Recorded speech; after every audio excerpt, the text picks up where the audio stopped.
may only affect the surface layer of the skin. The skin is red and dry. A partial thickness burn, also known as a second-degree burn, forms blisters and affects deeper layers of the skin. The blisters may be open and weep fluid, making the skin appear wet.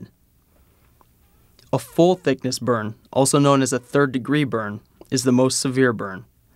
It affects skin and soft tissue down to the bone. The skin may be brown or black, with tissues underneath appearing white. Some burns can be life-threatening. Summon EMS personnel immediately if the burns cause the victim to have difficulty breathing. If the burns cover more than one body part or a large surface area.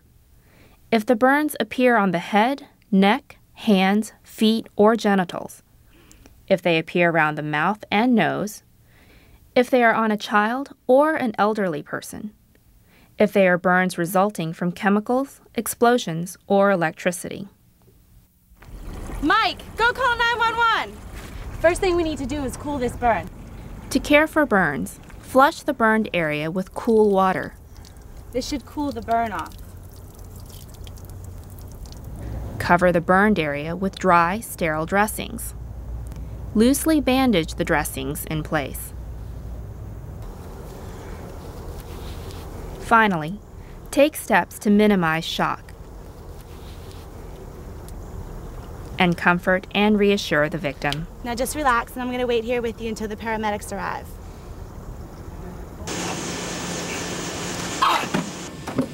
Can I get some help, please? If a burn is caused by chemicals, flush the area continuously with large amounts of cool water. Continue flushing the burn until EMS personnel arrive and take over. If the chemical is dry, brush the chemical off with a gloved hand. Be careful not to get the chemical on yourself or in the eyes of the victim.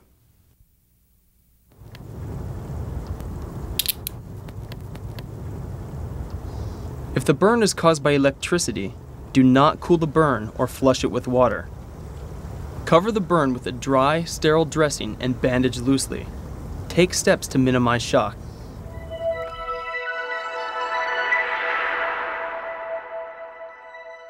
In review, to care for a burn, flush with cool water. Cover with dry, sterile dressings. Bandage loosely. And take steps to minimize shock. Now just relax, and I'm going to wait here with you until the paramedics arrive. And brush dry chemicals off with a gloved hand. Do not use water on an electrical burn. Instead, cover with a dry, sterile dressing and bandage loosely.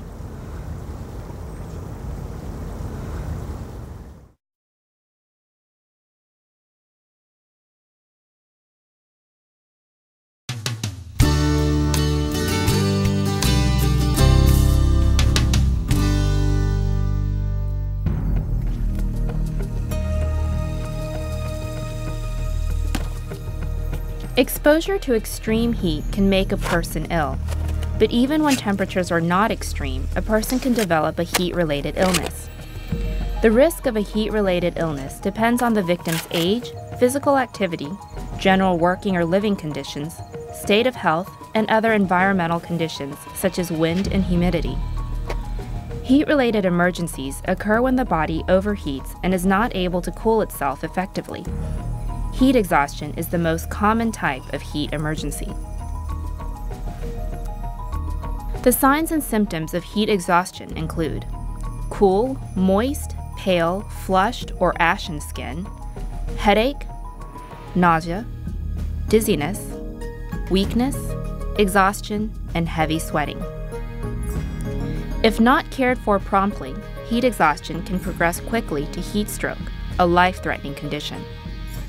The signs and symptoms of heat stroke are a change in the level of consciousness, red, hot, dry skin, a rapid or weak pulse, and vomiting. You okay? I'm just hot and tired. I've got a headache. My name's Lewis. I'm trained in first aid. And you don't look so well. Can I help you? Yeah, sure. First, we need to get you out of the sun.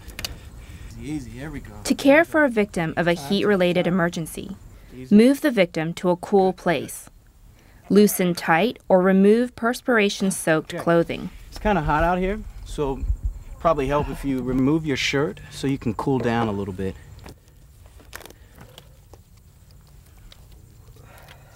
Apply cool, wet cloths or towels to the How skin. you feeling? Got a headache, man. Yeah. Does that help? If possible, fan the victim. If the victim is Wanna conscious, relax? give small amounts of cool water to drink. Now remember to take short sips. You don't want to drink too much at one time. And if you want, you can take a little bit of that and kind of dash it on you just to kind of help you cool down and relax a little bit. If the victim's condition does not improve or if you suspect heat stroke, summon EMS personnel. Continue to give care and monitor the victim until EMS personnel arrive and take over. To review, to care for a victim of a heat-related emergency, move the victim to a cool place. Loosen tight or remove perspiration-soaked clothing. Apply cool, wet cloths or towels to the skin. If possible, fan the victim. Summon EMS personnel if the victim's condition does not improve.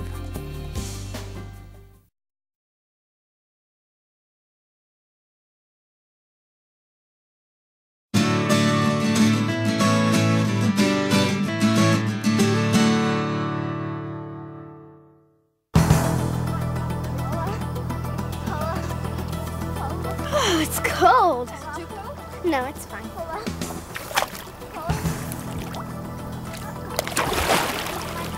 What's this? That's great, hon. Overexposure to cold can make a person ill. Even when temperatures are not extreme, a person can develop a life-threatening illness called hypothermia. Susceptibility to hypothermia depends on a victim's age, physical activity, general working or living conditions, state of health, and environmental conditions such as wind and humidity. It's cold, Mom. Do you need to get out? Hypothermia occurs when the body can no longer keep itself warm and the body temperature begins to drop. Without proper care, body systems will progressively fail. Mom. She looks very cold. Yes, she Could I get you to grab that towel and wrap it around her? My name's Melissa. I'm a lifeguard trained in first aid. Would it be all right if I helped your daughter? Of course. All right, sweetie, what's your Prolonged exposure in water or wet clothing can contribute to the onset of hypothermia. name? Get that towel wrapped warm around you. Signs and symptoms of hypothermia include shivering, numbness, a glassy stare, and apathy, weakness, or impaired judgment. Courtney, how do you feel? I can't feel my fingers and my legs are really numb. All right, Courtney, can I get you to look at me? Good. As hypothermia progresses, a victim may stop shivering or lose consciousness. I think we need to get her inside where it's warm. Okay. To care for hypothermia, move the victim to a warm place. Get the victim into dry clothing. Wrap the victim in dry clothing or towels as quickly as possible. Warm the victim slowly and handle her carefully. If the victim's condition does not improve, summon EMS personnel. Continue to provide care and monitor the victim until EMS personnel arrive and take over.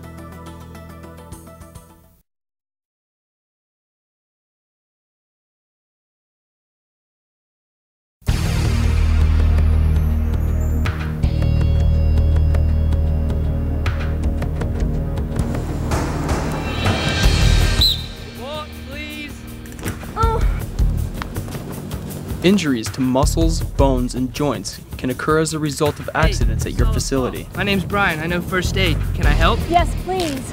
As a lifeguard, you need to know how to recognize and care for such injuries. Buddy, what's your name? There are 4 types of muscle, bone, and joint injuries: fractures, dislocations, sprains, and strains. It can be difficult to tell the difference between these types of injuries, but the care you provide is the same. Immobilize and secure the injured area only if the victim must be moved and it does not cause further pain or injury. Please call 911. Sure. Can you feel this?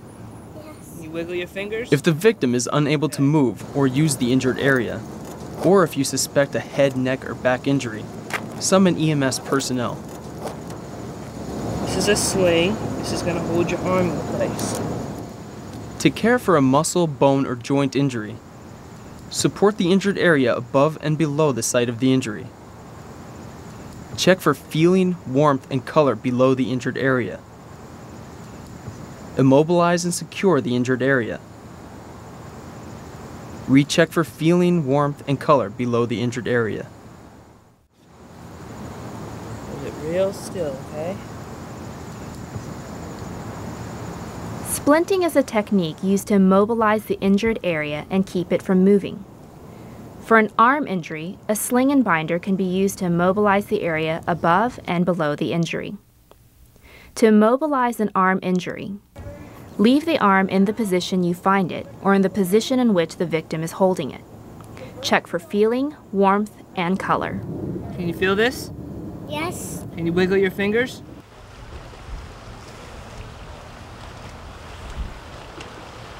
An anatomic splint uses the victim's body to splint the injured area. When using an anatomic splint on the leg, support the injured area above and below the site of the injury. If the injured leg is against the ground is supporting the injured area. To begin, check for feeling, warmth, and color. Find out if the person has feeling in her toes and if the skin is warm or cool.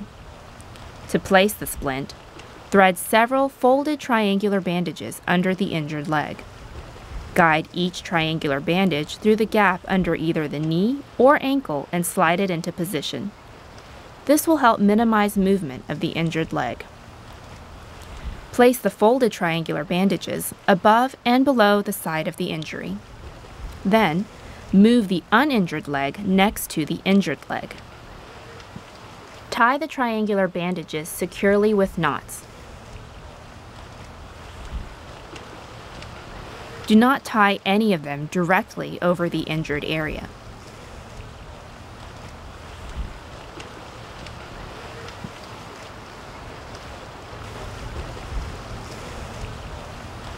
Finally, make sure the splint is not too tight.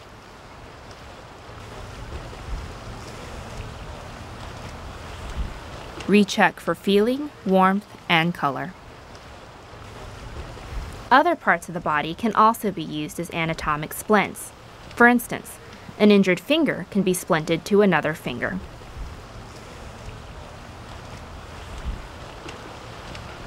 A soft splint, such as a folded blanket, can be used to splint an injured ankle. To begin, support the injured area above and below the site of the injury. Check for feeling, warmth, and color below the injury. If the victim is wearing a shoe, you will only be able to check for feeling. Place several folded triangular bandages above and below the injured area. Guide them through the space under the knee or ankle and slide them into position. Place 2 above the ankle and 1 at the heel. Gently wrap the folded blanket around the injured area. Because it is soft, the blanket will mold itself around the injury. Tie the bandages securely with knots.